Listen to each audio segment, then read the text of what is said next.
Assalamualaikum warahmatullahi wabarakatuh. Saya Sumerningsi, NIM 8040190343. Saya dari kelas 03 PSP. Di sini saya akan menyelesaikan tugas video KSI. Saya akan menjelaskan materi tentang email dan www.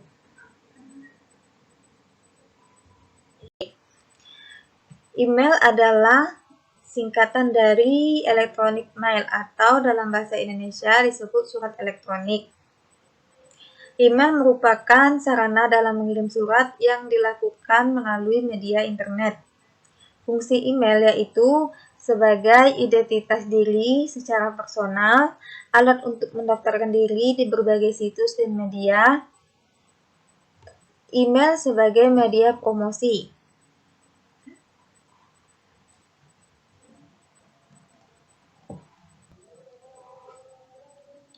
Bagaimana email bekerja?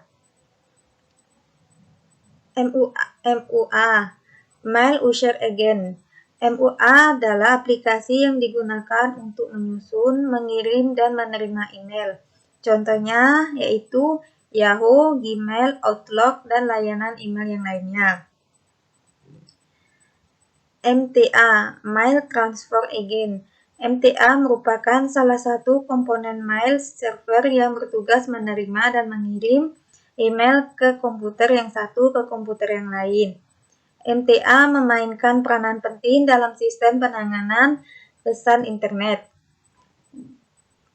Beberapa tugas MTA antara lain yaitu menerima email, meminta catatan mail exec, dan membeli server email untuk mentransfer email. Mengirim pesan respon otomatis jika pesan gagal sampai tujuan. MDA atau Mail Delivery Agent. MDA sendiri adalah sebuah software komputer yang bertanggung jawab mengantar email dan MTA server.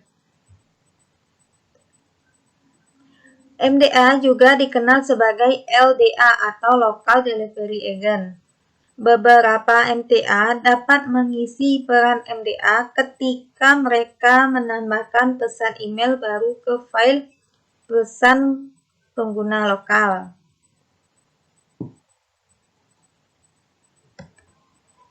Sedangkan untuk protokol terdapat dua kategori dalam server email, protokol surat keluar dan protokol surat masuk.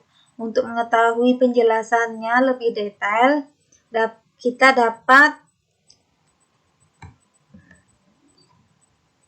dapat melihat poin-poin di bawah ini. 1. SMTP atau Simple Mail Transfer Protocol merupakan protokol standar untuk transmisi atau pengiriman email. Protokol ini bertugas melakukan komunikasi dengan server untuk mengirim email dari lokal email ke server lainnya. POP3 atau Post Office Protocol merupakan versi ketiga dari metode penerimaan email. POP3 adalah protokol server atau klien, tempat di mana email dikirim dari server menuju email lokal. Jika kita memutuskan untuk memeriksa email, maka dengan 3. IMAP atau Internet Message Access memungkinkan kita dapat mengakses email dimanapun kita berada, biasanya diakses melalui internet. Ketika kita membaca email menggunakan IMAP, kita sebenarnya tidak mengunduh atau menyimpannya ke komputer, tetapi membacanya melalui server. Ancaman dan pencegahan. Penggunaan email pada perusahaan umumnya bertujuan untuk memisahkan urusan pribadi dan urusan pekerjaan agar terlihat profesional dan terpercaya di hadapan mitra bisnis. Untuk meningkatkan produktivitas perusahaan serta sebagai komunikasi bisnis formal. Contoh ancaman pada email. 1. Spamming, 2. Scamming, 3. Phishing, 4. Malware propagation, 3. Spoofing. Spamming secara umum, spam berisikan konten-konten tentang promosi berbagai produk, barang, dan jasa.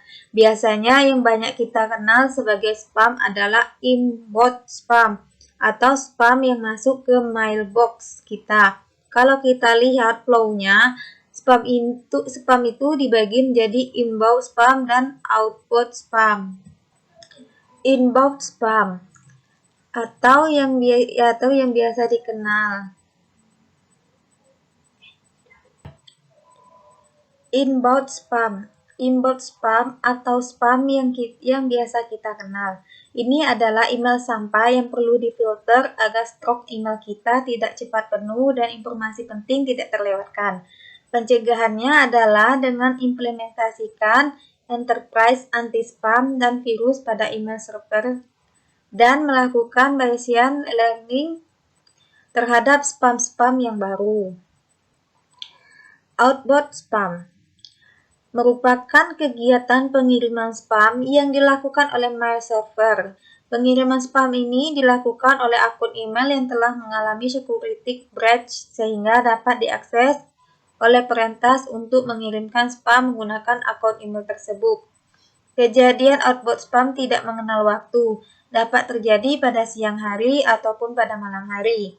Kita dapat membayangkan pada tengah malam akun email kita tiba-tiba mengirim ribuan email, bahkan ratusan ribu email per jam. Apa yang akan terjadi? Server email akan sibuk melakukan pengiriman banyak email, bahkan pada kondisi tertentu email server akan mati tiba-tiba. Jika email server mati, kemudian komunikasi bisnis bahkan pada komunikasi bisnis terganggu, reputasi IP server menjadi buruk. Ketika reputasi IP server email menjadi buruk, server email akan masuk dalam daftar blacklist sender, di mana banyak email server akan melakukan pengecekan ke database. Blacklist sender ini, jika reputasi server buruk, maka email dari server akan ditolak.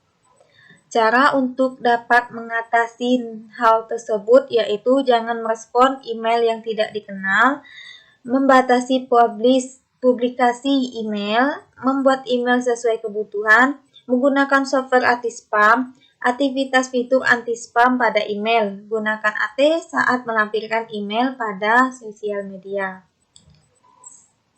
Scamming email biasanya berisikan sebuah pesan yang sangat meyakinkan. Scamming ini mirip dengan SMS berisikan informasi pemenang undian. Contohnya, mama minta pulsa dan sejenisnya. Informasi tersebut merupakan bentuk scamming yang dikirim melalui pesan SMS. Bentuk email scamming cukup bervariasi. Umumnya itu berisikan sesuatu Scamming biasanya berisikan sebuah pesan yang sangat meyakinkan. Scamming ini mirip dengan SMS yang berisikan informasi pemenang undian. Contohnya, mama minta pulsa dan sejenisnya. Informasi tersebut merupakan bentuk scamming yang dikirim melalui pesan SMS. Bentuk email scamming cukup bervariasi. Umumnya itu berisikan sesuatu yang menarik, baik itu menarik simpati, menarik perasaan bahagia.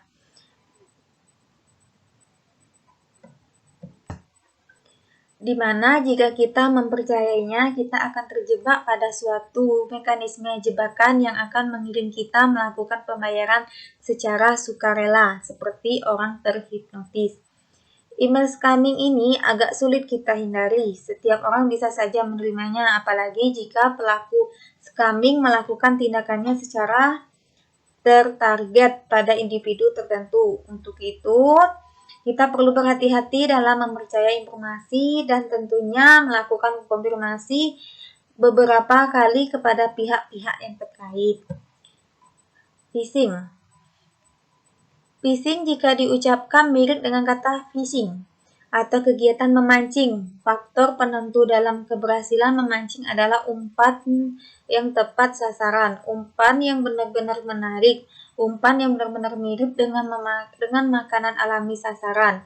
Dalam phishing email, umpan berupa informasi palsu yang seolah-olah mirip dengan kenyataannya. Biasanya dikirimkan seolah-olah dari pihak berwenang seperti administrator sistem atau pejabat bank dan lain sebagainya.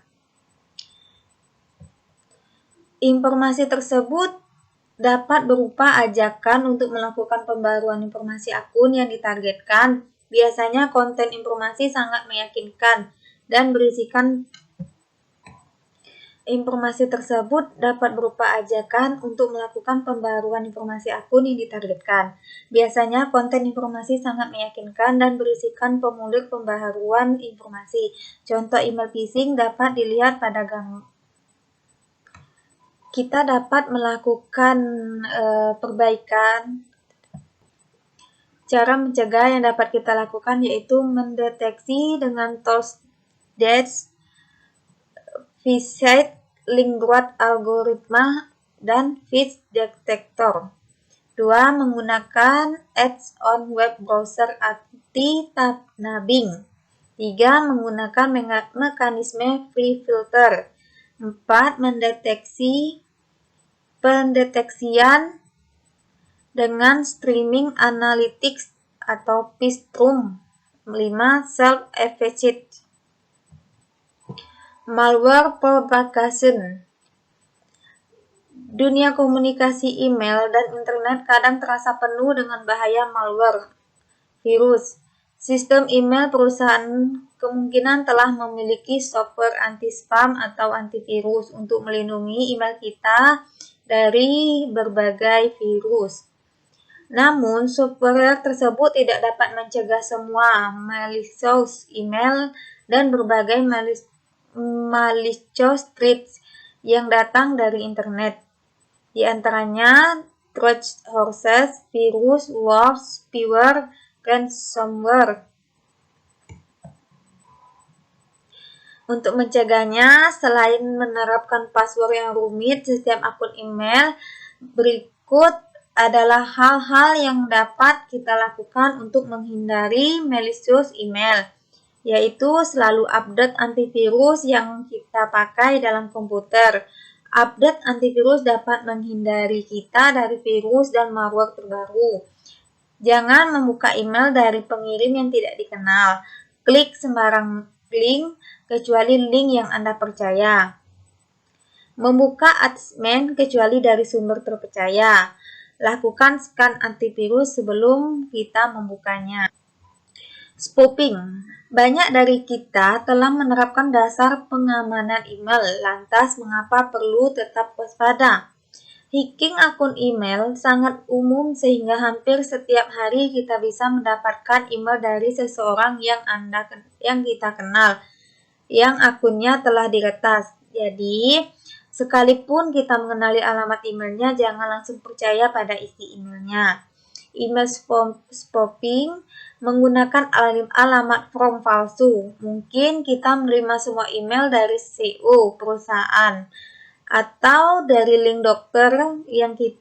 dokter kita yang meminta beberapa data personal. Setiap email yang meminta data pribadi patut diwaspadai sebagai email berbahaya. Untuk itu, cara mengatasinya, kita dapat menghubungi pengirimnya melalui media lain untuk konfirmasi permintaan tersebut sebelum mengirimkan informasi sensitif. Jangan memberitahu data sensitif seperti password, nomor rekening, informasi kartu kredit, dan lain sebagainya sebelum kita mendapatkan konfirmasi yang meyakinkan. Dalam langkah pengamanannya, kita dapat 1. Membatasi akses melalui kontrol akses sebagai penyedia. 1. Membatasi akses melalui kontrol akses. Sebagai penyedia informasi atau dalam bentuk berkas-berkas, sering diinginkan pembatasan akses. Misalnya, diinginkan agar hanya orang-orang tertentu saja yang dapat mengakses berkas tersebut. Pembatasan akses dapat dilakukan dengan cara yaitu membatasi domain atau nomor IP yang dapat mengakses. 2. Menggunakan pasangan user ID dan password. 3.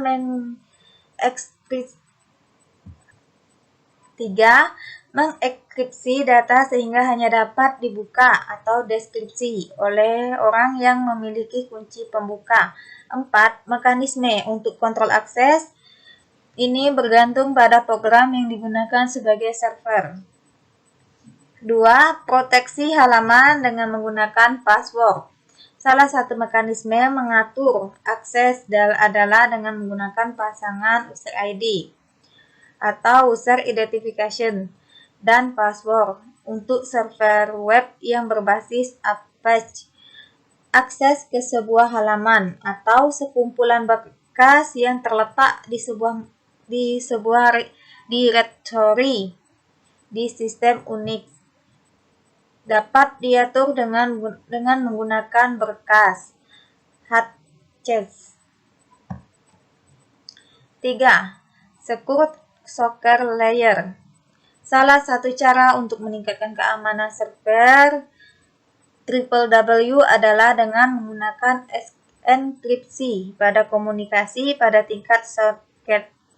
Dengan menggunakan enkripsi, orang tidak bisa menjadap data-data transaksi yang dikirimkan dari dan ke server www. Salah satu mekanisme yang cukup populer adalah dengan menggunakan Secure Socket Layer atau SSL yang mulanya dikembangkan oleh Netscape.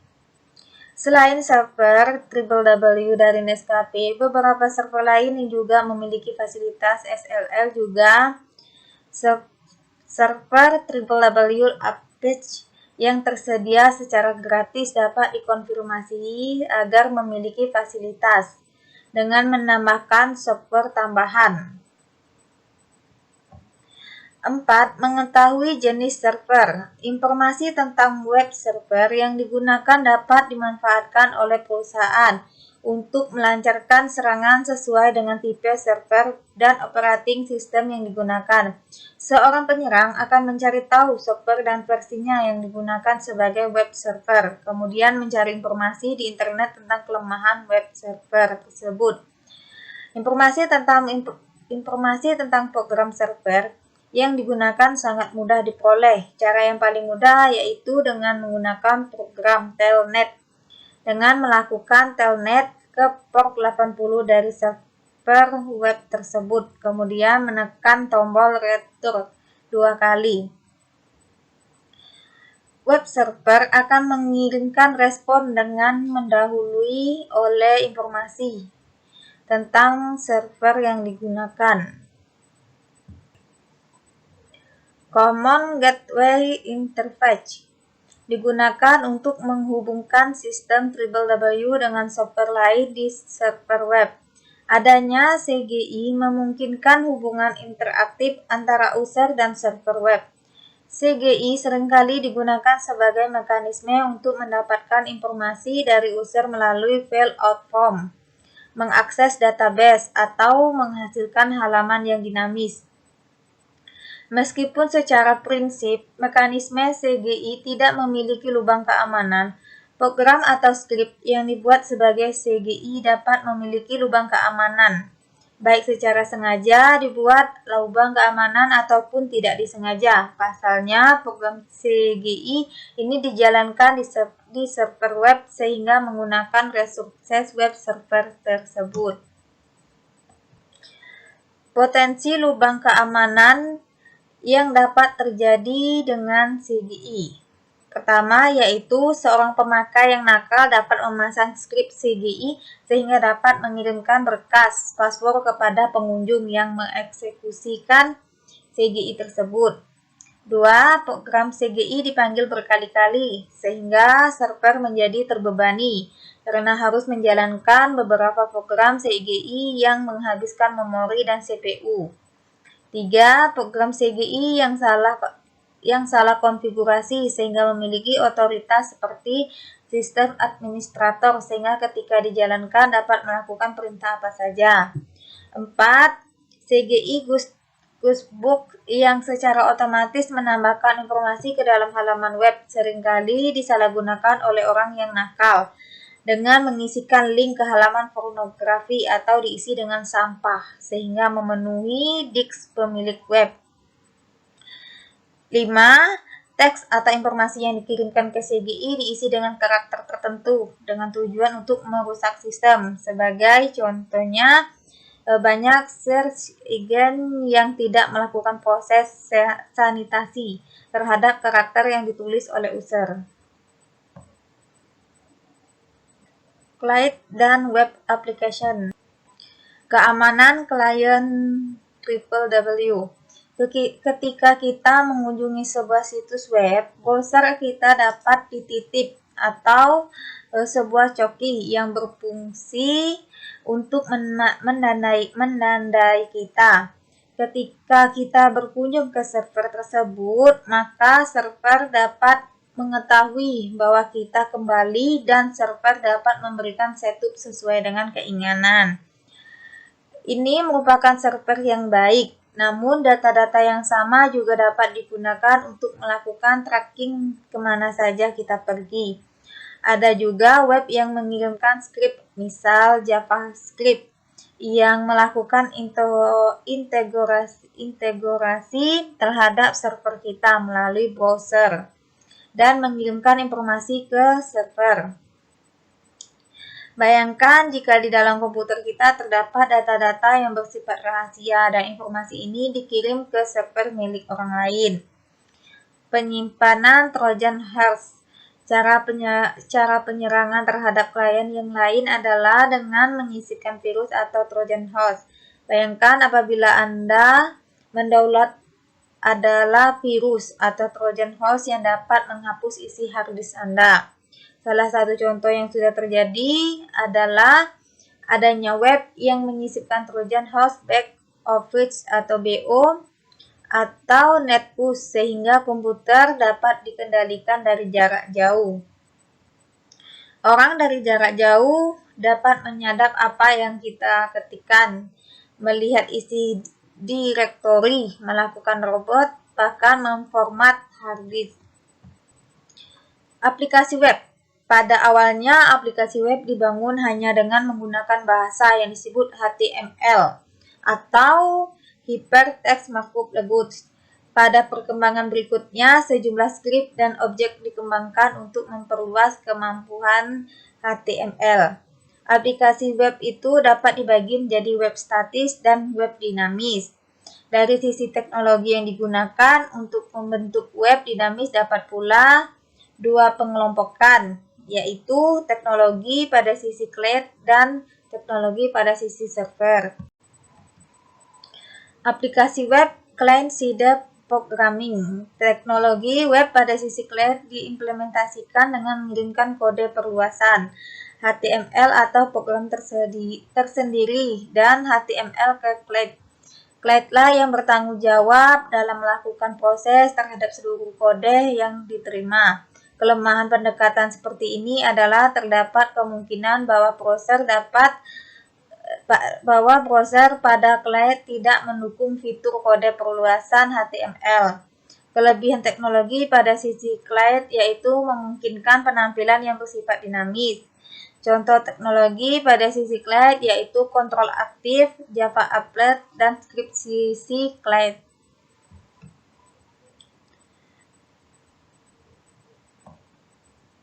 Aplikasi web server-side programming. Teknologi web pada sisi server memungkinkan pemrosesan kode di dalam server sehingga kode yang sama pada pemakaian berbeda dengan kode asli pada server. Contoh teknologi yang berjalan di server yaitu CGI, ASP, JSP, PHP, dan lain sebagainya. Keuntungan penggunaan teknologi pada sisi server adalah yaitu pertama, mengurangi lalu lintas jaringan dengan cara menghindari percakapan bolak-balik antar klien dan server. Kedua, mengurangi waktu pemuatan kode, mengingat klien hanya mengambil kode HTML saja. Ketiga, mencegah masalah ketidakkompatibelan browser. Keempat, klien dapat berinteraksi dengan data yang ada pada server. Kelima, Mencegah klien mengetahui rahasia kode, mengingat kode yang diberikan di klien berbeda dengan kode pada server. Klien